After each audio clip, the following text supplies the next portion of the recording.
Turning to our top story, and following his promise to keep all options on the table earlier in the week, US President Donald Trump claimed Iran's halting of planned executions played a role in his decision to avoid conducting strikes.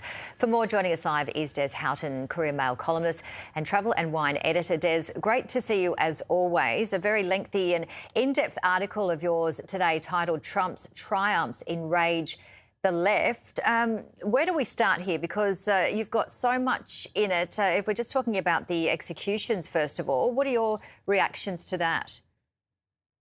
Well, obviously, Trump saved 800 lives overnight by saying, if you hang these people, we'll go in and you will pay for it. And they've backed off.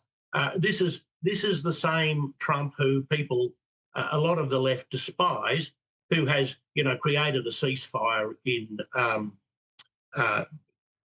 Gaza, in Ukraine. He's brought the hostages home in Gaza. He got a standing ovation and loud cheers at the Knesset last October when he went to Israel. He's done a lot of good things. He's liberated Venezuela, and he seems unstoppable at the moment. But you wouldn't know that if you were hooked into the left-wing media in Australia or in America, I'm told. It's interesting, isn't it? Because regardless of people's thoughts or opinions on Donald Trump, he's the second president only in US history to be a president and then be out of office for 4 years and then become a president again. So again, like him or dislike him, he's certainly had a lot of experience. Yes, he can be irritating, can't he? But he's certainly been effective.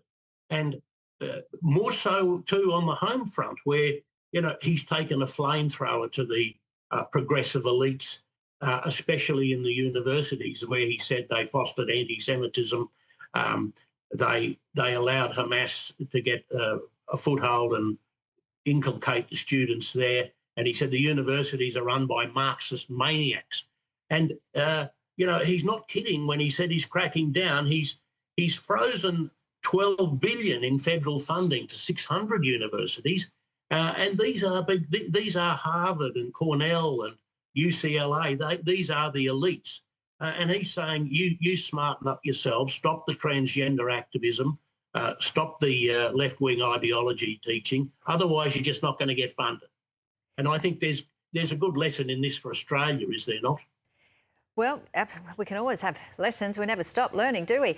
But in terms of, Des, what you have also sort of brought to this story, he talks about stopping 8 wars, doesn't he, in the first 8 months of his second presidency. I mean, that's a controversial topic in itself, but what do you think? Well, it is an exaggeration, but some of it's only a slight exaggeration. He has been around the world quelling trouble in all sorts of hotspots.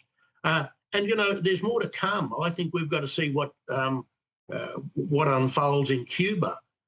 He doesn't like Colombia. There's drugs being manufactured there now since he smashed the Mexican cartels. There's drugs from Colombia coming into America. They say this is a good thing. So, he's put them on notice. And your irritant of the week, we always love seeing that one. So Labor's net zero zealotry, subsidies to unreliable renewables, they're wrecking the energy industry and they're causing electricity prices to soar, Des. Yes, this is, the Nationals dragged the Liberals kicking and screaming to get out, to abandon the net zero. But, the coalition is still hooked up to the Paris Agreement. Why? I don't know. Everyone knows the targets are, the Labor's targets are just not achievable. And we're spending billions to pay foreign nationals to tear up our country, to put down power lines and things. This is going to be a bigger story, and it will hurt Labor going forward.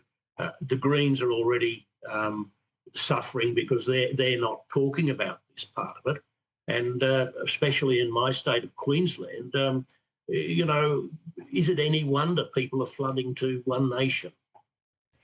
Well, that is a very interesting point indeed. Last week here we were reading out, there was an exclusive News Corp poll, and I believe there was 2 million new voters to One Nation. That was pretty incredible to read.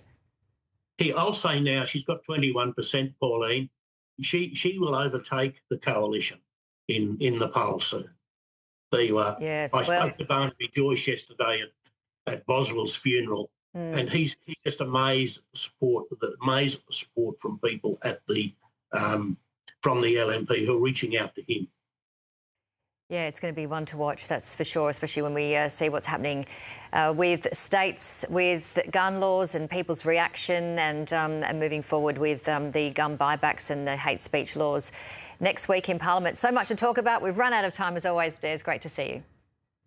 Thank you.